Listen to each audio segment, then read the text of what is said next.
Selamat pagi rekan-rekan, terima kasih sudah hadir dalam rapat penentuan keputusan strategik triwulan ini. Memasuki tahun 2026, kita harus merefleksikan hasil kerja keras sepanjang tahun 2025. Berdasarkan falsafah 3 tangan kita, keseimbangan antara nilai pemegang saham, karyawan mitra, dan masyarakat luas harus tetap terjaga. Kemampuan kita mempertahankan kinerja di tengah inflasi global adalah pencapaian luar biasa. Namun, kita harus tetap waspada terhadap margin keuntungan ke depan. Budi, silakan buka dengan paparan kinerja keuangan terkini. Terima kasih Pak Andi dan rekan-rekan sekalian. Mari kita lihat angkanya secara objektif. Sepanjang tahun 2025, penjualan bersih konsolidasi kita berada di angka 112,17 triliun.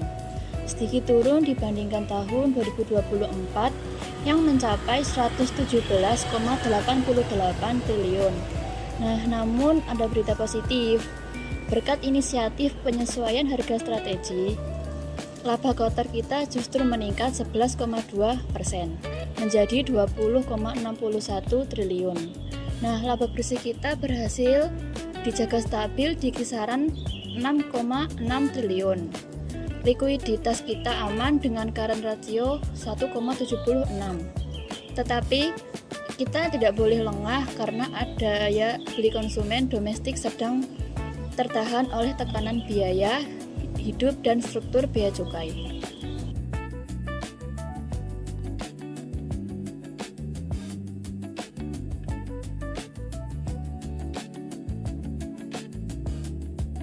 Tepat sekali Sofia, kita harus memitigasi struktur biaya tersebut.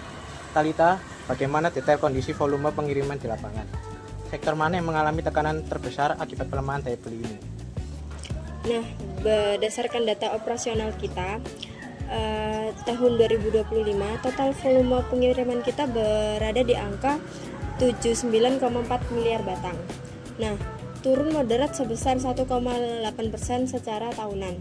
Lalu penurunan terbesar terjadi pada kombinasi rokok konvensional kita, yaitu di sigarette kretek tangan atau SKT-nya. Dan sigaret kretek mesin atau SKM, yang dimana turun menjadi 2,2% menjadi 77,9 miliar batang.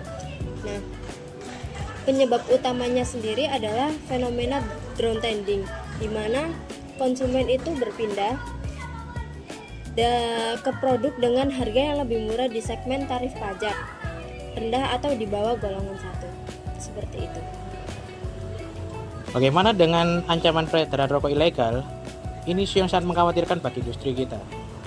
Sangat mengkhawatirkan, Pak, karena estimasi pemerintah menunjukkan prevalensi rokok ilegal itu menonjak tajam menjadi 13,9% pada tahun 2025.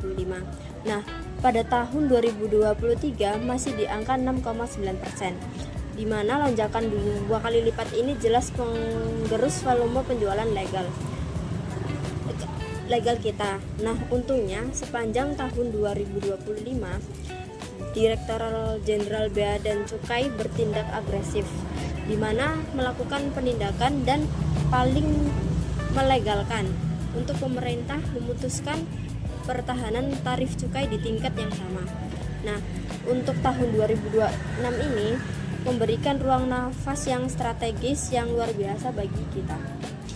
Betul, keputusan pemerintah menahan tarif cukai 2026 memberikan stabilitas operasional untuk mengamankan margin kita. Pertanyaannya sekarang, kemana kita harus mengalokasikan modal kerja dan investasi ini kita untuk mengimbangi tren penurunan volume rokok konvensional ini? Pandangan saya, Sampurna harus mempercepat transisi portofolio multi kategori ke produk bebas asap atau smoke free product atau SFP. Mari kita lihat datanya. Di saat rokok konvensional turun, volume produk bebas asap kita melalui IQOS dan TEREA justru tumbuh pesat sebesar 23,2%, mencapai 1,5 miliar unit tembakau yang dipanaskan. Kita juga sudah mulai menguji coba ZYN dan VEEV. Sampurna memegang posisi nomor 1 mutlak di segmen ini.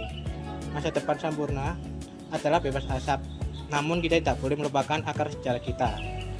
kategori SKT dan seperti Jisamsu adalah pencipta lapangan kerja terbesar kita.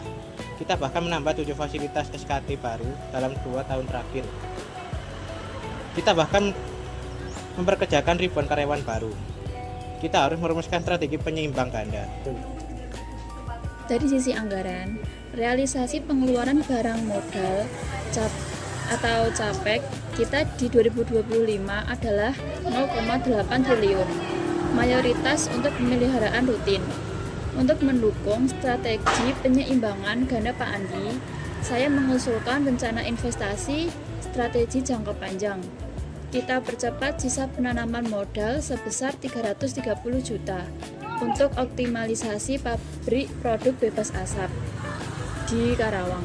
Nah, pabrik ini tidak hanya memasok pasar domestik, tetapi siap menjadi hub ekspor jaringan internasional Philip Morris International. Saya sangat mendukung alokasi investasi ke pabrik Karawang tersebut, Pak. Nah, namun dari aspek operasional keberlanjutan di Karawang, kita juga memiliki water treatment plant tercanggih, yang dimana mampu mendaur ulang hingga 80% limbah air menjadi limbah bersih berstandar tinggi. Ini memperkuat laporan keberlanjutan kita sejalan dengan komitmen ESG atau Environmental, Social, dan Governance. Tunggu dulu rekan-rekan direksi, kita berbicara tentang pabrik, ekspor, dan produk bebas asap di masa depan. Namun, jangan lupakan fondasi distribusi tradisional kita di hilir. Bagaimana kita mengamankan loyalitas pasar retail agar produk baru maupun konvensional kita tidak tergantikan oleh kompetitor. Pertanyaan bagus, Zahra. Silakan, apa perkembangan terbaru dari pilar kemitraan retail dan digitalisasi kita? Begini Pak, hingga akhir tahun 2025, program SRC atau Sampurna Retail Community kita telah merangkul lebih dari 250.000 toko kelontong di seluruh Indonesia. Nah, berdasarkan riset, kontribusi ekonomi ekosistem SRC terhadap PDB retail nasional sangatlah signifikan, mencapai ratusan triliun rupiah. Nah, lewat aplikasi digital, kita telah mengubah 90% toko kelontong tradisional ini menjadi retail modern. Nah, rantai pasokan digital ini adalah benteng untuk pertahanan perusahaan kita. Pesaing baru tidak akan bisa meniru jaringan 250.000 toko yang terdigitalisasi dan terorganisasi dalam paguyuban ini. Luar biasa, Sarah. Jadi kita rangkum, meskipun menghadapi tantangan seperti downtrending dan rokok ilegal, Sampurna itu juga memiliki keunggulan finansial yang solid, yang dimana pertumbuhan produk bebas asap yang eksponensial serta jaringan distribusi digital SRC yang sangat kuat di akar rumput. Baik, mari kita ambil keputusan strategik bersama untuk tahun berjalan ini. Jadi, ada 3 keputusan utama yang saya tetapkan berdasarkan diskusi hari ini. Yang pertama, strategi penentuan harga dan operasional. Sofia dan Talita manfaatkan momentum stabilitas tarif cukai 2026 untuk mematangkan pricing strategi. Kita harus tetap kompetitif di segmen pasar bawah tanpa mengorbankan stabilitas margin laba. Butuh kita yang berada di posisi 20,6 triliun rupiah. Terus dukung penegakan hukum pemberantasan rokok ilegal bersama pemerintah. Yang kedua, akselerasi inovasi multi kategori dan ekspor. Kita setujui percepatan investasi pabrik Karawang untuk memproduksi produk bebas asap skala global guna memenuhi target ekspor internasional. Transisi ke produk alternatif rendah risiko harus berjalan lebih cepat. Terus yang ketiga, penguatan benteng distribusi retail. Perluas kapabilitas digital SRC, pastikan ekosistem SRC siap menjadi ujung tombak komersialisasi produk bebas asap secara eksklusif, dan jalankan kepatuhan ketat bahwa pemasaran kita hanya ditujukan untuk konsumen dewasa berusia 21 tahun ke atas. Saya akan segera menyesuaikan alokasi anggaran belanja modal untuk mendukung keputusan tersebut. Pak Andi, keuangan kita sangat sehat untuk menandai ekspansi strategi ini.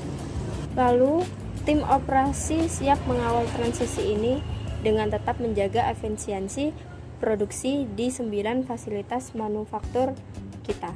Nah Pak, tim SRC siap bergerak memperkuat pemberdayaan ekonomi rakyat di lapangan sebagai garis depan distribusi kita. Terima kasih semuanya. Keputusan hari ini mencerminkan komitmen kita untuk terus berinovasi dan tumbuh bersama Indonesia. Berlandaskan falsafah 3 tangan, mari kita eksekusi rencana ini dengan semangat win as one. Rapat hari ini saya akhiri, sekian dan terima kasih.